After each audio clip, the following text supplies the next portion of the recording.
Awesome. Hi, guys. Rebecca Joe here. Thank you so much again for taking some time out of your day to spend with me, those of you that are here with me live, and those who are catching on the replay. I have set the intention that this time that we are together, that whatever needs to be shared will be shared. I was just saying to those who hopped on early that I feel I could sit here until my voice literally stops working, speaking about what was Peru for me, what was the expansion, the connection, the healing, the opening and stepping into who I be. And so while we have this time together, I'm just the intention is set that whatever is shared is for the greatest and highest good of all, whoever is here and whoever's watching on replay. And in that, I know that I have slides to share and I have some pictures to share, but what may decide to come through, which I've already been feeling into that this morning, um, maybe somewhat unrelated to the pictures that you're seeing on the screen. So just be in flow with me, if you will. I appreciate that so much. And yeah, let's get going. So welcome. I've already said that. Let's see if we can get these charts. Okay. So um, I wanted to share a little bit, just like a little snippet of who I am, because I know that there are some who are actually here and on replay who don't have any experience of working with me in any of my containers or experiencing, anything about me. So just a small snippet of who Rebecca is in this world. Small snippet. I don't know how I break that into a small snippet, but the I'm a mom. And it's interesting because on this Peru trip, I kept being told by participants, Rebecca, you're so much more than a mom. You've got to stop saying that. But I am a mother to two beautiful boys and stepson to one boy, and I am a multidimensional soul. And I am here on Earth at this time for the support of humanity to step into this new golden age, right? This age of the divine feminine, and it is still unfolding. I am still very much a seeker of truth, a seeker of wisdom and knowledge, and really that is just remembering parts of me that um, are asking to come to the surface to be of support at this time, and my soul essence being dragon, which I will share a little bit more about as we go along through this presentation and how that ties into the call for me to go to Peru. um, I do work with stones in a very alchemical, soul-based way. And I've been working through the emotional body for years, and there has just been this deeper calling, this deeper calling within me to go to the depths of who I be. And the call to Machu Picchu, the call to Peru began years ago. And so, like many of you or many others, I have a vision board. And on that vision board, I have this beautiful picture of Machu Picchu. And I have other places that my soul is drawn to go to, but that was kind of like this magnetic draw that I did not understand, but I knew that it was someplace that I wanted to go. And so there it sat on my vision board. And I I always set I'm very like intentional with the way that I live my life. And so I set the intention that, what is for my greatest and highest good, all these things that I desire, all these things that I am visioning, that I sit in meditation and bring those feelings to me, that it will just unfold in the most beautiful way, that my soul will allow that to unfold. And so the call for me was very much now looking back in hindsight, understanding that it was this call from this soul aspect of me that I was meant to reconnect with in this life, that I was meant to embody in this life. And that was the call of my dragon. And having been reintroduced, I should say, to the dragons a few years ago, it was like a coming home to who I was and what I was meant here to do, but it didn't make a lot of sense to me then. And there are still things that are unfolding, even today. But it was this draw, this magnetic draw to this land and the codes that this land holds. And I see so clearly now that what I experienced, which I'm getting ready to share with you, was so divinely orchestrated. The healing that happened for me that I was like not looking for. It's just, how things just happen. And that's why I say like it was my sacred pilgrimage to the mystical Andes, because there was this mystical aspect that I know is going to be integrating and unfolding for years to come. I can't even really articulate. I've only been home for 2 weeks, and so I know that this is an unfolding, but I was very, very directly guided that part of my integration process was actually to share my story. And so even as I was putting this presentation together, it was like these drop-ins, and I would pick up my phone and open the notes tab, and I would like typing, and then sometimes I would have like I had a receipt from Peru, and I started scribbling on the back of the receipt, and it was like all these things started, popping in. And so it's just this magical unfolding. And so part of me sharing here is just to share some of those tidbits that have come in. But that is the call. The call was a soul calling to go to this land. And I know there are many who have, I have this desire to go to, Tibet, or to, Mount Shasta or Mount Kailash, like whatever it is. And it's like, yes, our soul puts those desires within us for us to find a way to go there. And it's like we're going to collect pieces of ourselves and to collect codes that we're meant to bring back and embody.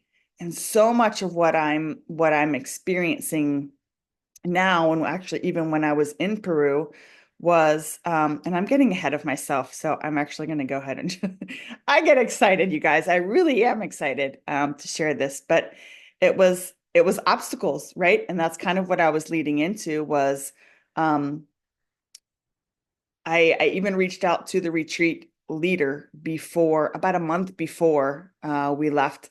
And I was just in shambles, like just big old crocodile tears. And I'm like, this is just so much.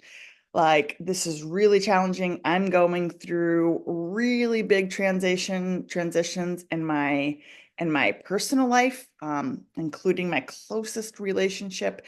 And so it was just this like, can I really do this? Can I really step away for 2 weeks and just like leave my life as I know it behind, knowing that the moment that I stepped on that airplane, or maybe the moment that I stepped into the airport, it was like there was no going back. And that played out the entire trip. There is no going back. Rebecca, there is no going back. Who you are stepping into will be like, you will be unrecognizable. And I look now, and someone commented on one of the pictures that I shared and was just like, the look in your eyes and the essence of who you are now is so different than how I've experienced you before. And that is like the understatement of the century, is that I'm like this entirely new being, because I have stepped into this bigness that I was so afraid to step into, a lot of fear around that bigness. But it was the bigness of my obstacles that led to the bigness of the transformation, right? And so there was this physical aspect of, am I really going to be able to handle the high altitude and hiking the Inca Trail? I live in North Carolina, and if y'all have ever been here, and I say y'all because I'm a bit southern now, it gets hot and humid. And so I wasn't hiking like I normally do. I wasn't walking like I normally do, because you step outside and it's like you're stepping into the sauna.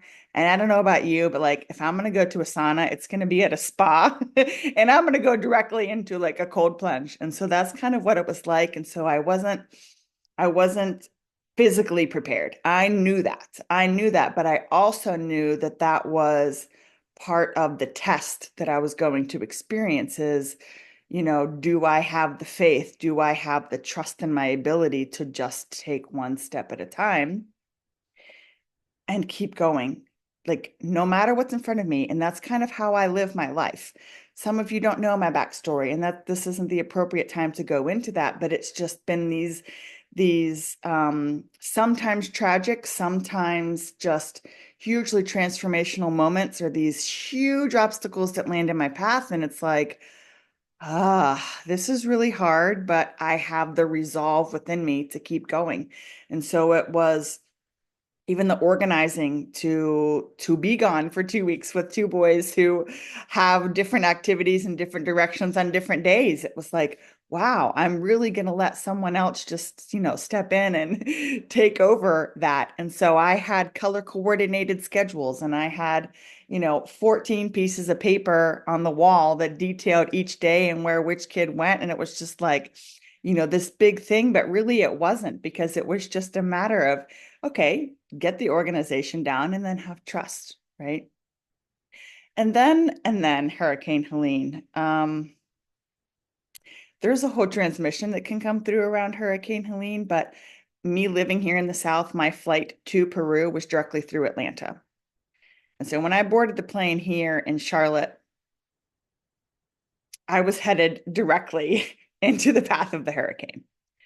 And I called the airlines and I tried to have the flight changed and rerouted and all these things. And the guidance just kept being, no, just go. No, just go there. Like, you have to trust. You have to trust. So I land in Atlanta and I'm sitting there. It's like 11:30 at night.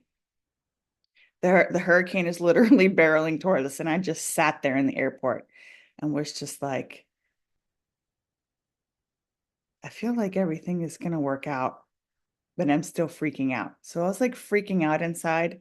And I think that's somewhat like a mirror of my life. Sometimes I'm freaking out inside, 10 minutes before I hit record. I was kind of like, oh my God, am I really doing this? But yet then this peace comes over me, right? So heading into Hurricane Helene, knowing that I had to go to Peru, like the timing, the synchronicities that led me to Peru, at this specific time, like the weaving of that is also coming very beautifully together. And so I will just share right now, like what is coming through around Appalachia and these mountains that I love so dearly, that have held me, that have been my sacred space that I go to when I'm going through big transformations or struggles, or like it's my sanctuary. Like when I'm going through something and it's like, oh, I have 2 days or 3 days, I'm going to go camping in, the Appalachian Mountains that are close here to me. And so the destruction that has happened in those towns and in those mountains and in those trails and waterfalls that I have frequented for the past, 10, 15 years, there is such huge destruction. And yet I also see the need for some of that. And I am very careful with what I say, because no one ever wants to see, towns and places destroyed. And, even my sister and my niece lost, their places to live, and there's no roads and all of these things. So it became very personal for me, but I also see the clearing that has been happening in that land, preparing for this ancient wisdom to come through and reemerge. I shouldn't say come through, but to reemerge that wisdom that has been held there for, centuries, millennia, that is ready to be reawoken. And I get full goosebumps as I say that, but it's this reawakening of that ancient wisdom. And so me going to Peru and connecting with this ancient land, connecting with the wisdom that is held there. And some of this I don't even understand. Like, I look to some of you who were on this call to support me in understanding that. And so I'm home and I'm getting all of this information about different spots on different mountaintops that I'm meant to go and just be and to weave. And I don't even know what that looks like. But there's just such a beautiful weaving and a beautiful synchronicity of everything that's been playing out. But that for me was an obstacle. And, my family here in my home was without power, and there was challenges. And it was like I stepped away from all of that, and I just had to trust that it was all going to work out. And, then there was the obstacle of finances, which feels very unimportant to share about right now. So I'm going to keep moving on. Um, So this was my first retreat. I go to the mountains quite regularly and I hold circle here in community and um, there's a lot of opportunities that I have or that I create to be in community, but this was a whole different experience altogether by being in community. And I'm just going to do a check-in because I see my video is kind of glitchy a little bit. I want to make sure that you guys can still like hear me okay. Yes, okay, perfect. So you know, when we say yes to what our soul is asking us to do, the most incredible things will happen. And so I was met by this community of these souls who I had never met in my life. A big group of them came from California. They all knew each other. Like they go do circles together and healings together and all these things. Like they knew each other. And then there's like me, this East Coast, Southern, redheaded, freckled dragon lady who shows up at this retreat. And the group aspect was so beautiful though, because it was so many different people coming in from so many different backgrounds and um, so many different aspects of like wisdom that they were able to weave through. And so the some of the people that I met, I like not I shouldn't say some, but all of them I believe are soul family and I will be connected with them. I feel like literally for the rest of my life. And so I share that to say that um, there was the weaving there too. So sometimes the places that we're called to go to, or we're like, well, why? Or why do we need to go to certain places, but it's like the connections that are made, right? So I've made these beautiful connections. The only person that I knew was Kevin, but I had never met him in person. And so I just like I met sisters and I met brothers who were going to support me in ways that I can't even articulate yet. So I really, really enjoyed that because I had never gone away with a group and had that. So that wanted to be weaved in. So what I'm going to share next is about plant medicine. So I just want to be mindful that this is my experience. And so this in no way is about teaching about the medicine of Wachuma or what it could be for you. I'm just going to share from my experience, but it really wanted to be spoken about through this to give a perspective of what was available by being in Peru, if that will make sense in a moment. But for me, experiencing San Pedro, which I had never done plant medicine before, it was for me cosmic love in a cup. And I know that that sounds crazy, but it was literally like taking this cosmic love and just intentionally bringing it into me and allowing it to be this grandfather spirit that held me. And so what I experienced with Wachuma is like this phrase that I swear I'm going to coin it because I've used it so many times. Is this cosmic love soup? I really just felt like I was just hanging out in this soup of love. And that's really the essence to me was just this cosmic love soup. And so it felt like, we were all there experiencing it together. And so it was like we were all hanging out in the soup together. And it was just this beautiful weaving. But there were profound revelations that happened to me working with this sacred medicine. And, the beauty of this experience and where I experienced it being there in Peru, but was in the Sacred Valley. And so experiencing it in the Sacred Valley and some of the pictures that I'll share with you coming up is just, it's like completely surrounded on all sides by these ancient majestic mountains, right? So there was this safety aspect of like I'm in this bubble of these mountains who are holding me. And then you add in the aspect of the grandfather aspect of Wachuma, and you just had like it was like just this most beautiful safety net.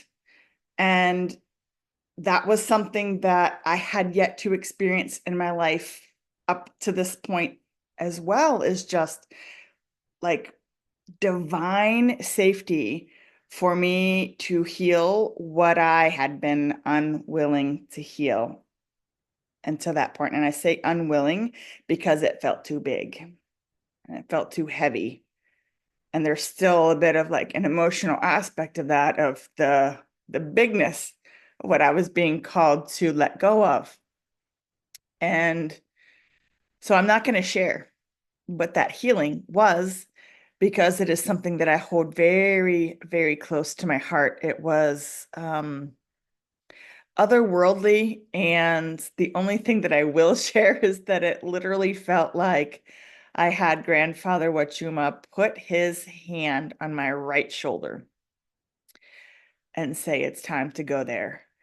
And I went there and it was not pretty. I was quite dramatic. If you've ever witnessed someone going through a plant medicine journey, it was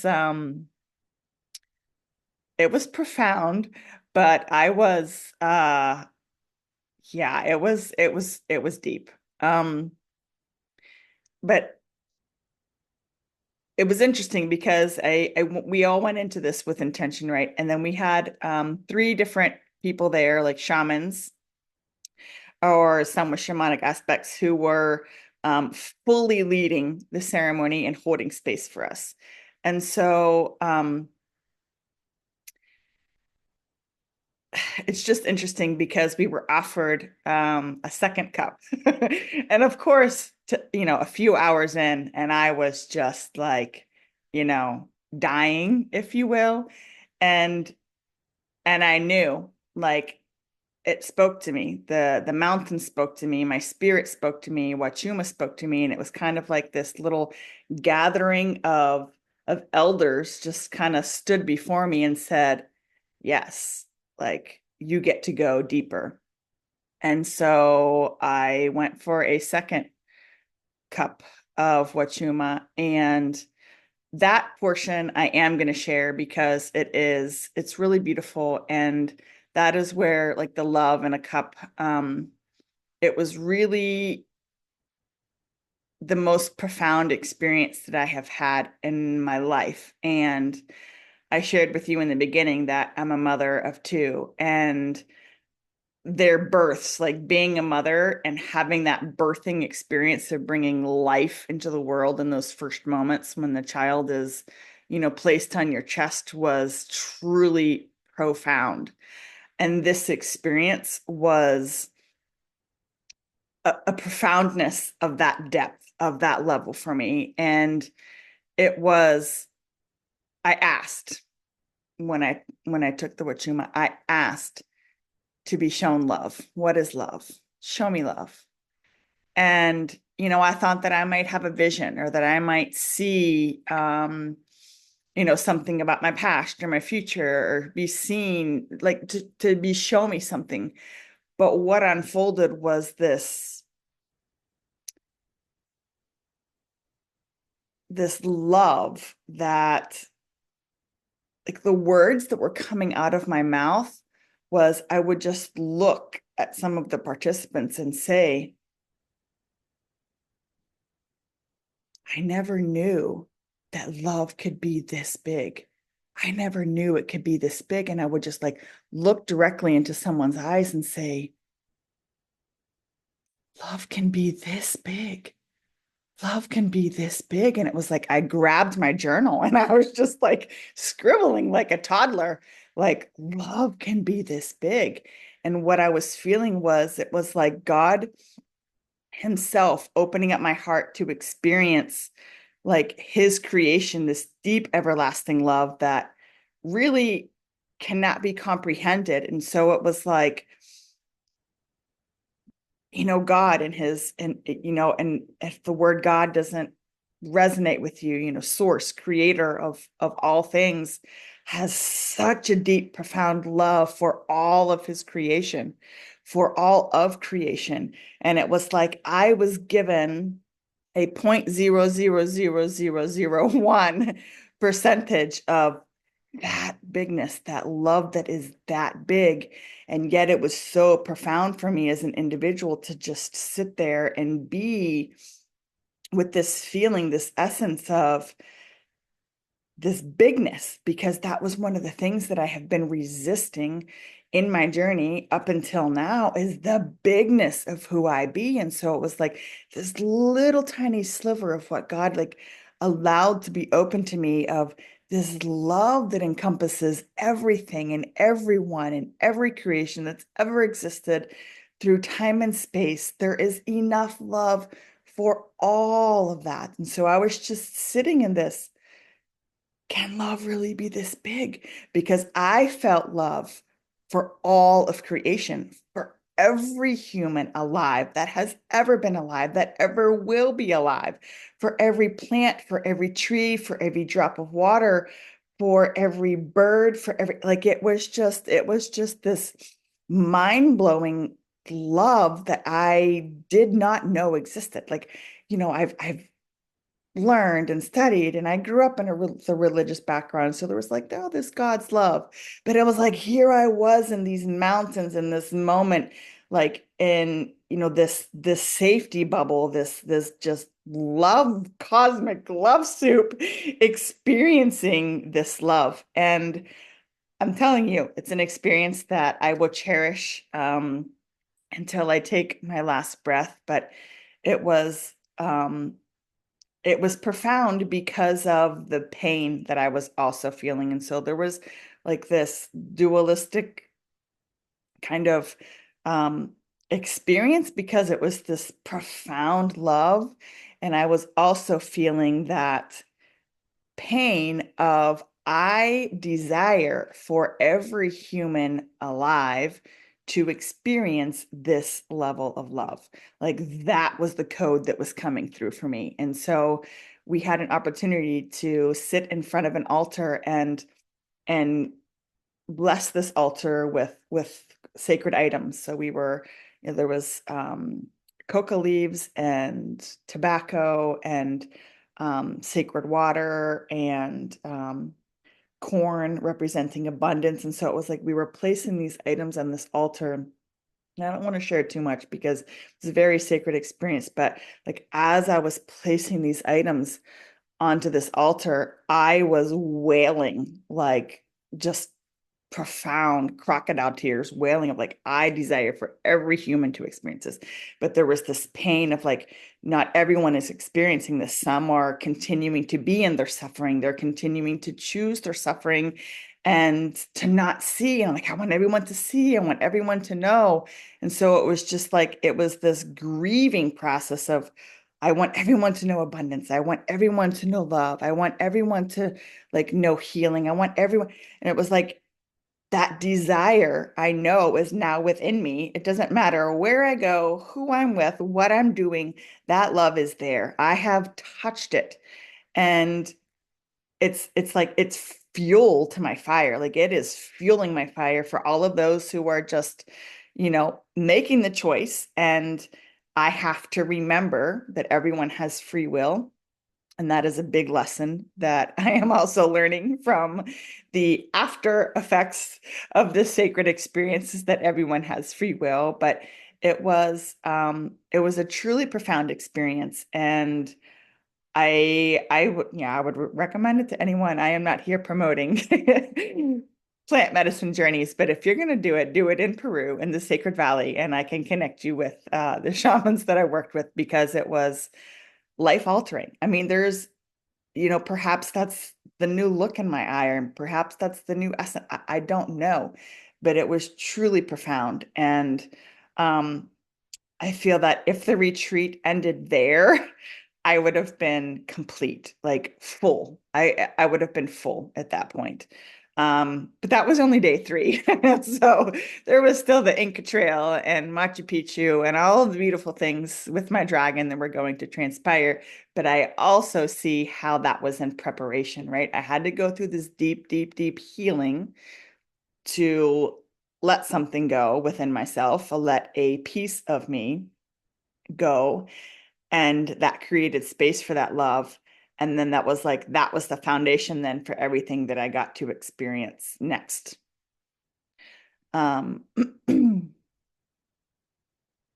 so the Sacred Valley, I wanted to share some images from the Sacred Valley, just to kind of give you like that visual aspect. You can kind of see like the roundedness of it, but each direction that you looked were these beautiful, beautiful mountains. And so that bottom right hand picture, I for some reason is just wanting me to like acknowledge it. But if you'll see in the background, like where you see those red flowers, that was actually right by my little bungalow. That was outside the front door of my bungalow, and you can see like the ridge back on the back. That's actually 2 sets of mountains. You maybe can't tell.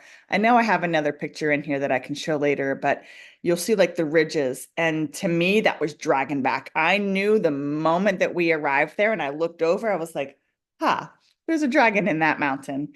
And it was a very masculine presence. So it was kind of what I would like lean into when I was coming up against those, this is so big. Can I really let this go? And then in front of that was another mountain. And I know even Kevin commented that he saw dragon in there, but it was kind of like a feminine. But in that back one, and I'll show another picture later.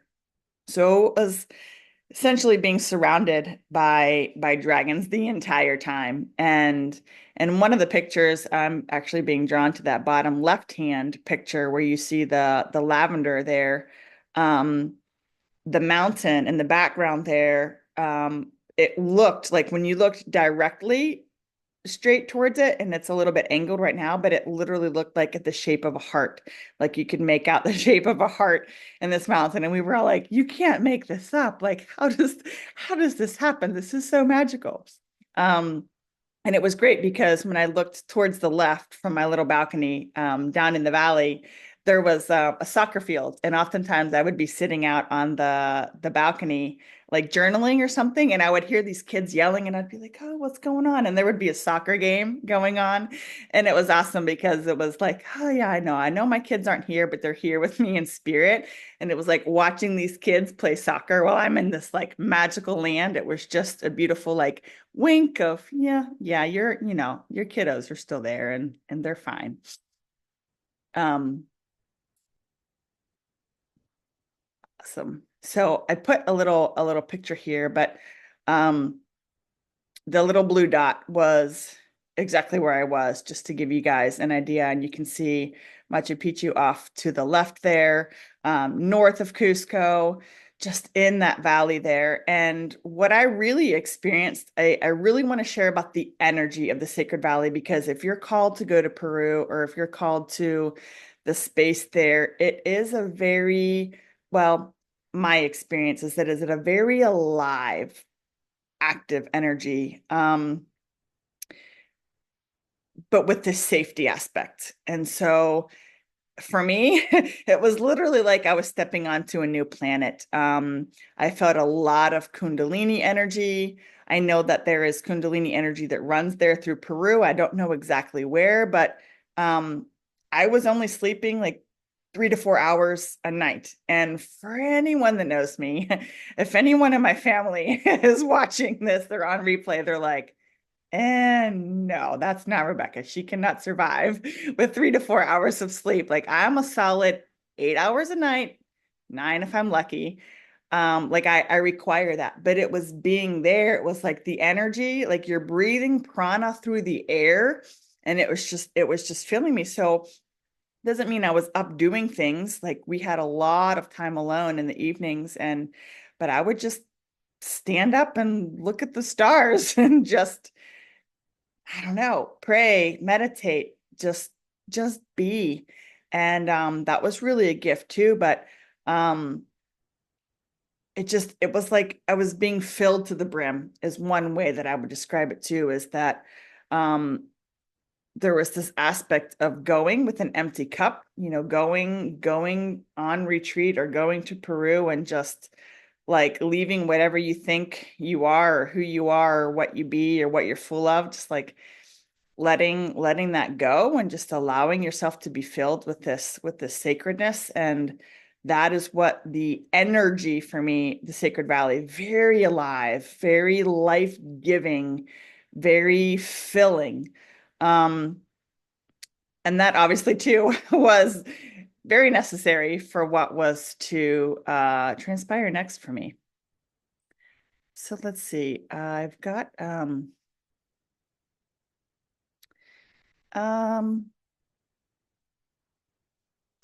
yeah, I'm not I started wait, let's see. We did make it. Oh, I have a video. Okay, so let's see if I can get the video to play here. Um oh, it's playing really fast. Okay. So guys, the Inca Trail. Hard, hard. I didn't know it was going to be that hard. Um, yeah, this is playing really fast. So, you guys are going to get just snippets here, but what this walk taught me was priceless. Um, it was one step at a time, just one step at a time. And what a beautiful way of looking at life, of looking at the bigness for some of us of what our mission is. And it's one step at a time. You just have to do that, just one step at a time. And I honestly think if I knew how hard it was, I was laughing. Oh, I'll see if I can go back and do that again. Like if I really knew how hard it was, like I would have tried to find a way to like not go and just like get a bus. Be like, is there like a bus that can just drive me to, to take that little switchback mountain bus? And it was interesting because I know it went really fast, but in the beginning there was a picture of the three guides that walked with us on the trail. And, we had this little meeting before we got started, and they shared with us that we're walking, it's a walking meditation. You're not, that top left-hand corner was like the beginning. And I'm sorry, this is like going like really, really fast. But um, if you talk to the mountain, right? If you commune with the mountain, and I know because I witnessed some of them, people like on the trail, just like talking about, their boyfriends and the work and da da da. And it was like when I zoomed in and those moments where I could not breathe, like I thought I was going to die, literally. The first hour, I was just like, it's not too far to turn around now. It's not too far to turn around. Like just tell someone you can't make it. And so there was one of the guides that was walking with us, and it wasn't because like it was painful or like that I was experiencing pain. It was that I could not catch a full breath. I couldn't get my lungs fully opened to take a full inhale. It was labored breathing, and my heart rate was going through the roof. And I was just like, when I showed you that picture of the steps, so one of the ladies wore a like an active watch. I'm going to take a sip of my cacao that I brought back from Peru. But she wore one of those fitness watches, and um, it showed her at the end that there was like 166 staircases. And that is no exaggeration. And so it was like these switchbacks. And I literally would look up and be like, okay, I got this one. And I would walk up this thing of steps. But when you got there, like you would turn to the left and it was another set of stairs. And then you would get to the end of that and like turn back to the right. And it was another set of stairs. And I was just like, I'm going to die. Like someone needs to call support. Like who has the satellite phone? Who is going to get me out of here? But one of the guides was a woman, a really short Peruvian, beautiful woman. And I asked her, like, I grabbed her arm and I was like, please don't leave me. Please don't like go ahead of me, because I could not get a full breath. And I had only had 3 or 4 hours of sleep. We were up at 4 a.m. to go to to go catch the train and all of that stuff. So I was like in my head, "Oh, I'm so tired. I didn't get much sleep. Like we didn't really have breakfast. Like it's so hot. Like I wasn't anticipating the heat." And so I was so in my head. And so I'm sharing this because there's a point, but we ended up splitting into two separate groups. So we were 17 of us plus the three guides, so 20 people, and we split into second groups. And I landed in the front of that second group. And I did not want to be in the front of the second group because I was going slow. Like I joked, and it's a running joke now for the people who were in that part of me, that I told them I am channeling my inner sloth. Okay. Like I'm just gonna channel my inner sloth and we're just gonna go super slow. And I did. And every single time that I would pause and like put my hand on a tree or put my hand on a rock and just try to catch my breath, I would turn around. Are you guys okay? Like, you're welcome to keep going. And they would look at me. This is perfect. Thank you so much. Thank you for pausing. Thank you for taking a break. Like, your pace is perfect for me. And like 5 minutes later, I would pause and I would almost get tear from me, like, guys, I'm so sorry. I'm so sorry. And they would be like, oh, this is perfect. It's allowing me to catch my breath. And so I went through this back and forth with myself, going, oh my gosh, you're holding the group up. Like, you're not going to make it. Like, they want to be further ahead. And it was like every single time that I would stop and turn around, they got to the point they were like, it's perfect. Stop. And I literally had to have a talk with myself at some point and go,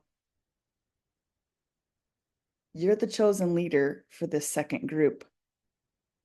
They have voiced their gratitude for your pace over and over and over again. When are you going to accept that this is the position that was chosen for you and by you to teach you something? And I get full goosebumps as I say that. And so I was having this battle with myself on the Inca Trail, like all this altitude up, sweating like crazy, can't breathe. And I'm like smacking myself around, like, ah. And so something shifted after that just recognition of this position has been gifted to you on this. Go as slow as you need to go. Go as fast as you want to go. Stop as many times as you want to stop, because it's perfect for everyone who has chosen to be in this group with you. And I was like, wow, where else can I see that in my life too? Positions where I've been asked to step up into, and I go, oh, I can't do it, and I don't have the just like whiny me, right? And so that was a really big lesson, and it worked out perfectly. So we did reach one point where we were, it was about midpoint, where there was actually way before midpoint. I say that because that's when something switched for me. But there was a beautiful waterfall. And one of those pictures in the video, which I know went by like really fast, was I immediately stopped and took my shoes off and put my feet in the water. And it was like, my feet need to be on the earth. My feet need to be connected. I'm just right there, that center picture right there. Just like I needed to, there's the steps, right? That's pretty much the whole Inca Trail, if you want to know. Um, but it was like I stopped to breathe at that point, and then it was like, I'm gonna be okay. I got a full breath for the first time, like 2 hours into the hike. And I got this breath, and it was like, everything is going to be okay from here. I've accepted this position that I'm in. And then when I got out of my head and tapped into my body and back into my heart, the most beautiful thing happened, because I began to have that communion with the mountain. I began to have that communion with the rocks and the plants and like I was literally walking and I started to see flowers that like I had missed before, because I was just so in my, I'm going so slow, and they're annoyed at me. And I began to see these clues that I was being left. And I don't know who they were left by. I could have a good idea, but it was like this golden path began to open before me, and I saw gold moss I have hiked many a trails, many a mountains, and I have never seen golden moss like I saw on the Inca Trail. And I would see the brightest yellow flower, it would be right on my path. And I would look over and there would be a yellow flower, and then there was yellow gold, and I was just like mind blown when I stepped back into my heart, got back into my body. And it was like one experience for the first half of the Inca Trail, and then like a whole other experience. And I'm really glad that I got to experience both because I learned so much from both. But um, it was about perseverance for me. It was literally about just keep taking a step. Like, there's gonna be like I look at my life now, and many of you who are on here are part of this, long project that we're doing for humanity and for the earth. And it's like, there's gonna be more staircases. I'm gonna have to like, we called it we were going to have buns of steel on the way. At the end, we're going to be so excited. And when we took these pictures, we were laughing, saying, buns of steel, because we had taken so many staircases. And at some point, we were on all fours. Like you were doing like a mountain crawl, like climbing up these rocks. It was literally like you were on all fours, like climbing up these big rocks. And I know that there are still staircases in front of me. I know that there are still, things that I get to surmount and obstacles and whatever, but it's like one step at a time. I'm going to take the step that is in front of me. I'm going to take the step in front of me. And now it's like that lesson solidified, solid. I learned it.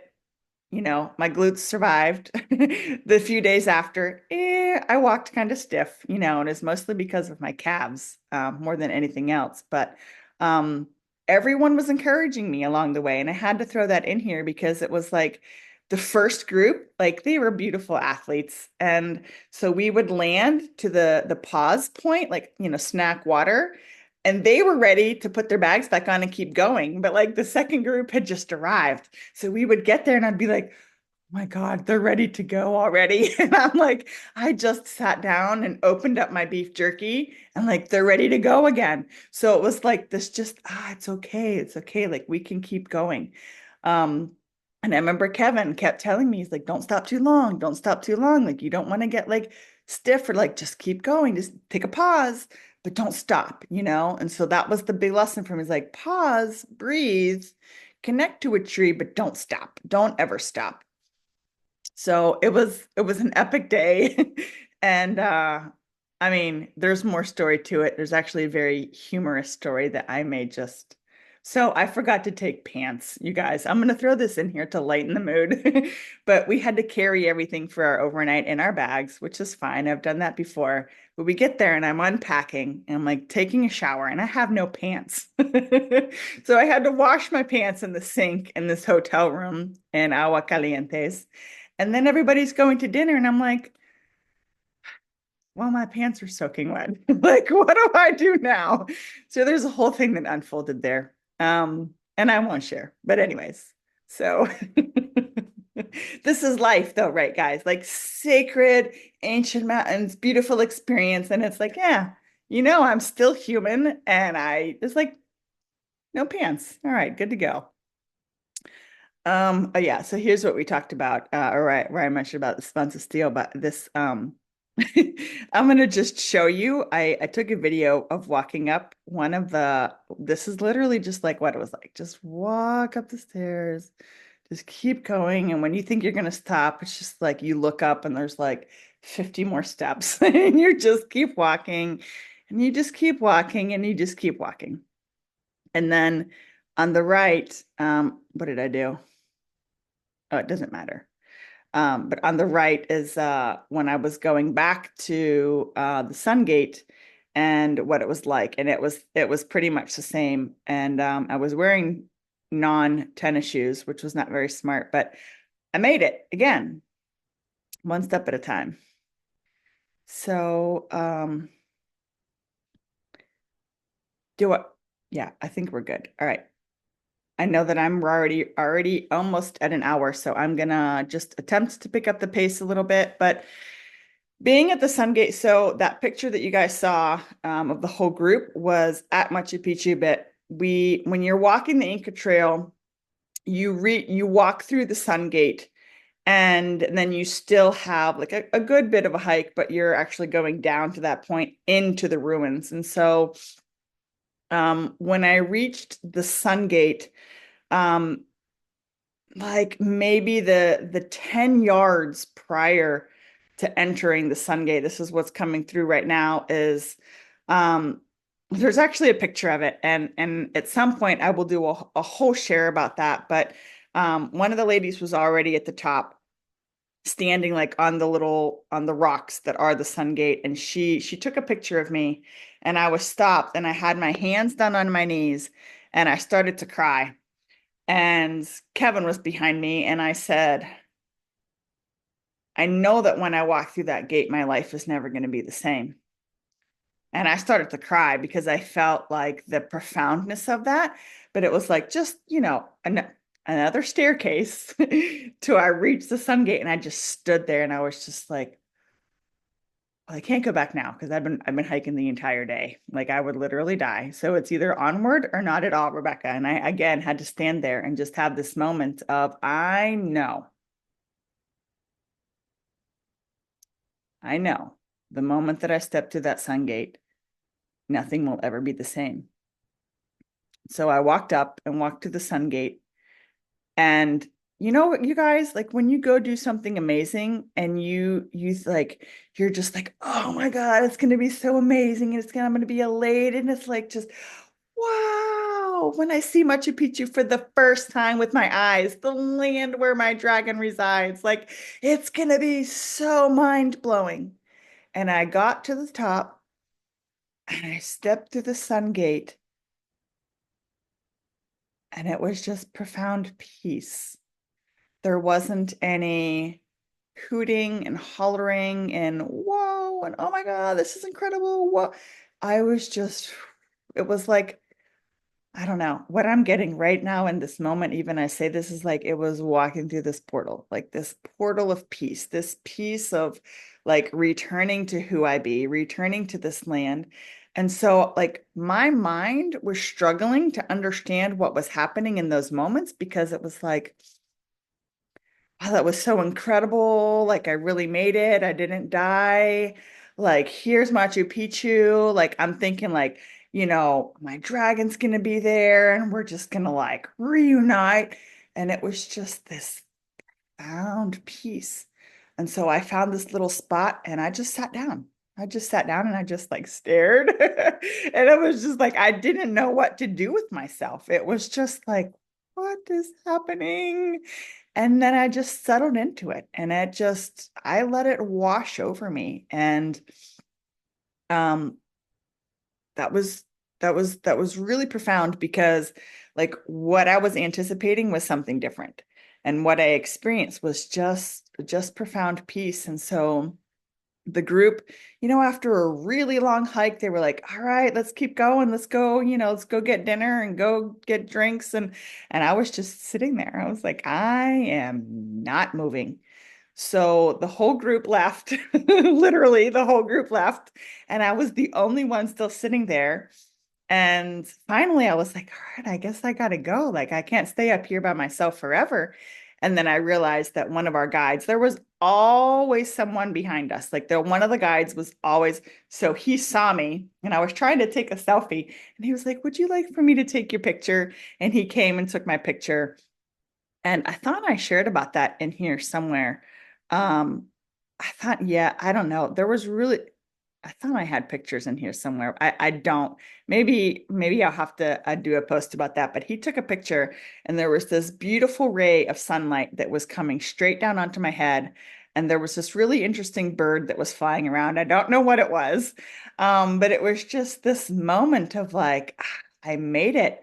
And it is beautiful in what it is. And I didn't have to make like something out of, I just thought like sharing my story about going to Machu Picchu, that it would be so incredibly different, that I would just be like elated and on top of the world. And it's just, my experience is peace. My experience is just a calm, like collected, just um serenity that I experienced there. And something that's not shared very much about Machu Picchu and about that land is that it's not the Incas who were there. Like there was a civilization there pre-Inca who created those beautiful walls and those like no spaces in between these stones, right? Like those original rocks, they weren't placed there by the Inca. Now they used that land and built upon it and created a sacred space for it, but it was almost like I was connecting into the ancientness of the land, not the Incan aspect. And again, that's not what I was like expecting either. It's like, oh, I'm gonna go like this Inca experience. And it was not an Inca experience for me. It was just an ex just an ancient, I don't know, there's words like I lack the words at this moment to share. But I did take a solo trip back after the retreat ended, and I went back there. And so that's me standing at the sun gate where I actually paused and got a picture and sat there for a bit and was able to take my shoes off and just kind of hang out there and recorded some things there when I went back. Um, but it was really really profound. And I know next week we've got a workshop, and I'll share about that in a minute, but that's going to bring through some of those frequencies. But um what else do I have here? Okay, so I had to put this in here. The gift of being on retreat and why I highly recommend it. I have never in my life gone someplace where I just didn't have to like cook or think about meals. And I had a mountain view like I had there. And that was incredible. The flowers, I would recommend the Samadhi Retreat Center to anyone who was looking to go to the Sacred Valley. Um, the community aspect, there was one picture, yeah, I didn't share that either, but there's a garden on property, and I got to go down one day and harvest some beetroots and get my hand in the dirt, and that was a lot of fun. We planted some seeds of intention that we've left there in the Sacred Valley, and that was amazing too. So a lot of the food that we were eating was grown there on the property. And so it has that frequency of aliveness. And, the meals weren't very big, but they were so nourishing and fresh and organic. Like it was incredible to just be eating this food that was so alive. And if I'm being honest, that's one of the things that I miss the most about being home is number one, just sitting down to a meal and not having to prepare it, but that it was just so alive. And the flowers, I don't think I was anticipating like Peru and the mountains to be, I mean, there were just flowers just everywhere. So that was just a little in on, I'm getting like no kickback for sharing. Go to Samadhi Retreat Center if you're going to Peru. Um, so something else that I'm just going to share about briefly, as I was guided to add in, was something that this is one of the aspects that I was not anticipating about the Peru retreat, but it was these wounds within myself of the masculine and masculine presence. The very first night in retreat, we had a welcome circle. And so in this circle, we like got to share who we were, where we come from, like our name, where we were coming from, and who we were inviting into the space. And, I had lunch with these people, and then we kind of got unsettled, unpacked, and then we're having this circle. So I didn't know anyone.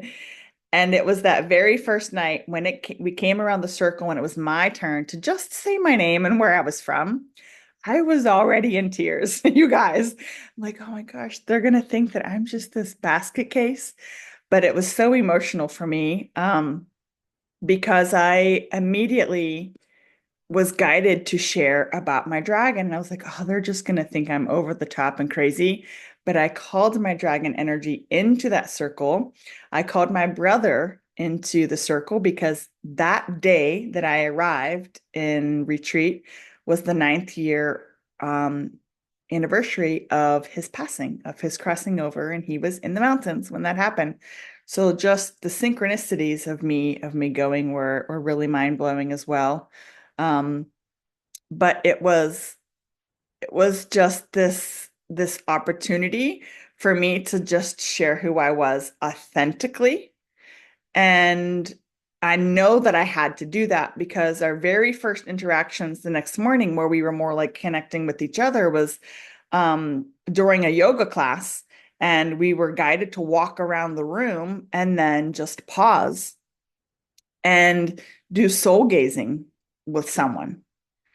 And so my first interact, like I was literally walking around the room and said, and it was one of the retreat participants who was a man. And I was standing there like face to face, having to stare into his eyes. And it was just like, what? Like, ooh, this is really uncomfortable. But that moment, brought up in my awareness this wound and how this retreat was creating this foundation for me to have that wound healed within me. And it was being seen in my authenticity, in who all of I be by the divine masculine. And how much of myself have I been hiding from the masculine, not all just outside of me, but also within me. And so that was just a beautiful experience. And at the very end, like we had to hold gaze for 2 minutes. And at the very end, I looked away. And I had an opportunity later on that day to just sit with that individual and explain, like, I actually apologized. And like, that was really profound for me. And I apologized that I looked away because that was really revelatory to me of something that I'm going through in my life right now. And I just had an opportunity to clear the air. And it's like, I really, really apologize. And it was not a big deal to them. Like, oh, it's always uncomfortable. And, we didn't know each other and da, da, da. But it was this awareness that was coming forward. So conversations that then happened with other members of the group was just this, like opportunities for me to have eye to eye conversations with someone and go to like the depths or talk about these things that I have yet to experience in my life. And so having someone like holding space for me and reflecting back to me and sharing what they see in me was truly profound. And I had an opportunity in our closing circle to just give the utmost gratitude to the men that were a part of our group who saw me, who witnessed me, who looked into my eyes, who, shared things with me that I was bringing up for them, or, how I reminded them of someone or whatever it is. But it was just that reflection back to me, was deeply, deeply healing. And so, like all of this was possible for me then to connect with the masculine part of me within me, this divine masculine aspect of me that I see as my soul dragon, right? So it's like all of these pieces. It's like when we set out with intention, like that we're going to heal, like whatever's going to transpire is for my greatest and highest good. It's like then we're in it, and it's like, whoa! I was not anticipating this whole masculine unfolding thing, but it was like as I allowed myself to be seen by the masculine, the divine masculine, then it was just like slowly chipping away at this wound that I had within me, or perhaps not chipping away, but like rubbing a healing salve on this wound that I had within me around the masculine. And so, what was able to transpire for me, like later on, was really directly related to the experiences that I was having with those masculine wounds. So this is actually a picture of me at the Sun Gate. I was actually recording something there but that was just the picture that wanted to be shared right now. But what I've since realized is that Peru was a collapsing of timelines. Like I had this desire to step into a higher version of myself. And what it did was take like all of these timelines in between and collapse them and allow me this opportunity to take this quantum leap into that highest timeline. And that part of that actually happened when I was in session um, in a shamanic journey with Kevin in person in the retreat. And it's not really the appropriate space to share all about that because a lot happened for me during that session, but it's like this sacredness of the space and the energies and the lessons and the keep taking steps and this healing the masculine was like with that masculine solid within me and healing that wound just allowed this like, okay, now the divine feminine within me can come up to meet that and we can go through this merging process that would not have happened otherwise.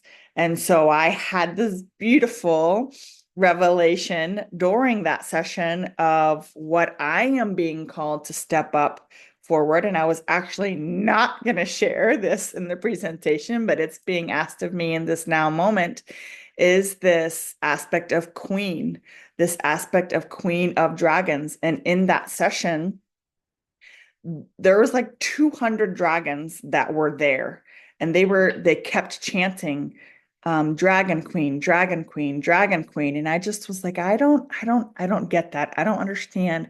But then what transpired for me when I dropped down into the earth was this beautiful coronation of sorts into my queendom, not of like queen, but into the queen of who I be in that highest timeline, that highest essence of the feminine for me being this queen and allowing this masculine energy within me to now be standing there solid with me so that I can have this merge process and be this totality of who I be in that bigness. There's no way for me to express and be in that bigness and do the work that I'm called to do when I'm just connecting into like parts of me or aspects of me. It was like Peru said, aha, quantum leap time, sister. Let's go. Let's do this. So when I look back at the unfolding of the obstacles and the challenges and like all of the things you guys don't even know, like 6 months before going, it's like really like feeling so soul tired and weary and exhausted. And then it's like I went to this place where the frequency and the energy was alive and life-giving, and the food was nourishing me. And like I wasn't sleeping, but I had energy and this Kundalini energy. And it was just like, this is what the universe created for me. And so it's like, what is the universe looking to create for you? And what are you being asked to say yes to? Only you can answer that question. I don't know what that is. There's going to be obstacles, and it's to grow you. And also, I feel that a big piece of this entire experience was testing my, I don't know what the word is. Perhaps it's testing my resolve. That's maybe not the right word, but like testing me. Am I really willing to go where I say I'm willing to go? Because we all say, like, I want to live, on my highest timeline and I want to, experience the divinity of who I be and live in abundance and all of these things. And it's like, we really? Are we really? I had to ask that. I'm like, am I really? Like, so it's like each of these tests and these challenges and these obstacles coming up to go, okay, does she really mean it? Like my soul testing me. Are you willing to go the distance? Are you willing to go the distance? And I know I'm gonna like watch this back like 6 months from now when I'm going through something and go, you're being reminded. Are you willing to go the distance? Like, are you willing to do the work that's required to get you there? This morning I wanted to stay in my pajamas and go have cacao on my patio. And it was like, oh, I actually get to go like open up Zoom and like talk about my experience. I was like, That's uncomfortable. Am I willing to go into the uncomfortable? Are we willing to do what's uncomfortable? Are we willing to go there? Are we willing to, face the parts of us? What I had to face during that Wachuma ceremony. I mean, I just hope that I never have to go through that again. And I did have a purge. I did have a release because it was huge. Um, but I've said yes. I've said yes to my destiny path. I've said yes to my soul, and it's going to continue to lead me to experiences and people and situations that are going to evolve me, that are going to push my buttons and test my boundaries and, grow me and expand me. And that is what I desire for everyone who has said yes to their soul path is, okay, yeah, and when the going gets tough, I'm going to dig in and I'm going to find the resolve and I'm going to take one step at a time. And, if you take nothing more from this, it's like one step at a time, just one step at a time. I have to remind myself of that, every single moment, pretty much of every day. So as I'm sitting here, I'm actually going to go back one slide as we begin to close. This is the mountain that I was speaking of. So you'll see the mountain in the background there. You see how that looks like a ridgeback of a dragon, and it was a very masculine energy. And that was the one that I connected to, I think, the most when I was feeling something coming up that was uncomfortable. It's like I would just tune into that. And then in front of that, you'll see like there's just these beautiful rolling mountains, but it was that presence behind me, surrounding me that I felt was just super, super supportive. Okay. So ways to stay in touch, like we're wrapping up, and I honestly don't want it to end because I could talk about Peru forever. But just if you want to take a screenshot of this, or it'll be available on the replay, but that's how you can keep in touch with me. My website is under construction. There is literally, I don't think any of the pages are visible at this time because I have gone through a complete transformation of who I am and the work that I am here to bring forward. So all of the offerings that I was offering before are just gone because I am not that person anymore and I'm here to do bigger things. And by bigger, that doesn't mean like, grander, just depth, more depth.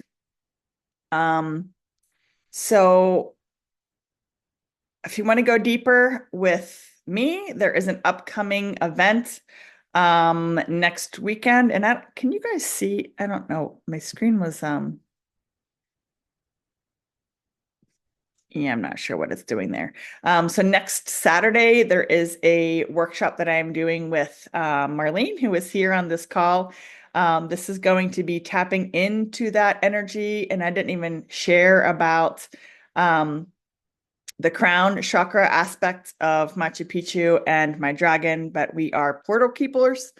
Can't even get those words out. Portal keepers for the crown chakra there. And so that picture that I shared was me standing on top of that mountain, bringing through some frequencies. And we are going to explore those and talk about that and really bring through a transmission in that event, which is next Saturday.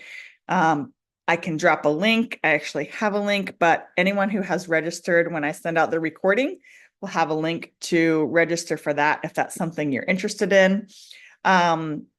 Please take note. I have a free soul to soul session that was gifted for me to pay forward to someone who has either here in person or watching on the replay. And so to be considered for this one-on-one session with me, just send me an email or a DM. Most of you are my friends on Facebook or Instagram. Send me a message that tells me what has impacted you the most, or what was like a takeaway or something that something that lands with you. You get those goosebumps and you go, oh, she's talking to me. Tell me what that was. What was it that was your biggest takeaway? And then all of those who enter for that, then I don't have a date specific yet of when I will choose, but I'm going to give time for those who are watching on replay to send me those messages. And then I will put them all into an app and will be a random drawing. So that is something that I'm excited about to see who the universe puts in front of me. Um, and then if you're interested, I didn't share a ton about this, but when I was prior to going to Peru, I was working in the Dumai. And I know you don't know what that is. That is okay. It is one of the 8 extraordinary meridians, and it is related to the masculine aspects of self and all of timelines, dimensions, realities, and lifetimes. And so I didn't make that connection until about a couple of days ago when I was like, I had just finished a Dumai series, and that was working through the masculine, and how beautiful that it actually unfolded for me fully in Peru. But it's opening these soul meridians, these wormholes within us that hold all of these records. There's 8 different ones. And so if that's something you're just curious about, it's an ancient shamanic practice based in the I Ching. And this is one of the most profound offerings that I have to work one-on-one. And then I am opening again in January of 2025, one-on-one mentorship again. And that's by application only. So you are welcome to reach out to me for that application. It is something that you get to be in resonance with me and my soul and what my soul brings. Because not everyone is ready or perhaps prepared. And I don't say that in a like hierarchical way, but there are activations that will happen. And so I need to know that there is resonance there and that we are on the same wavelength of what is possible, because I have entered this portal of possibility and this portal of peace, and the bigness of who I be. And so I know that that's going to be coming through in a way that is very, very powerful. So I want to open the floor to anyone. I may just stop the share so that we can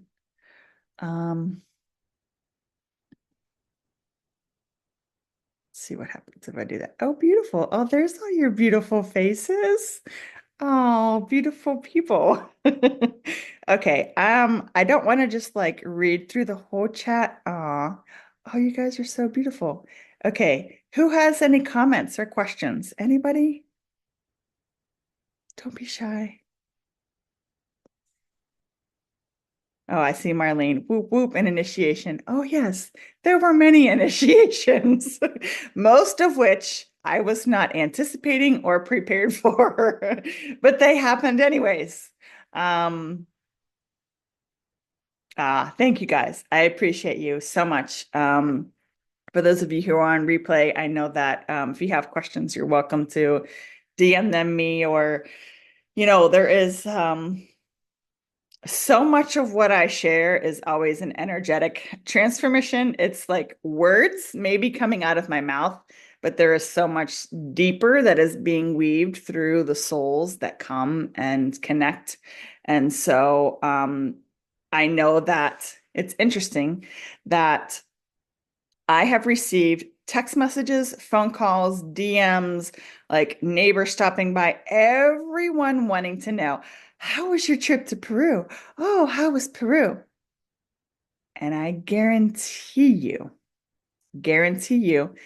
they are not here and they will not be watching this on replay, because everything that I share is always an energetic transmission, and some are just not ready for that. And I know that that is okay. But it's interesting because I had that sense of like, oh, people really want to know. Well, they really don't want to know, because we just want to know like, oh, was it nice? Oh, it was good. Oh, you had a good time? Great. And I'm over here going like, nope, went to the depths of myself, healed the masculine, did this intense, crazy hike, like, my whole entire world just blew up, and I had initiation after initiation, and that was my trip. I can't just walk up to people and say that, because they're like, wow, this woman is intense. But I am. That's me.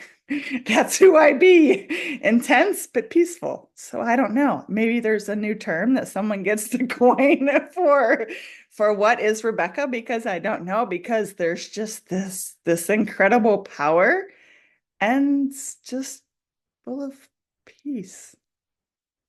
So thank you guys so much for being here. Um,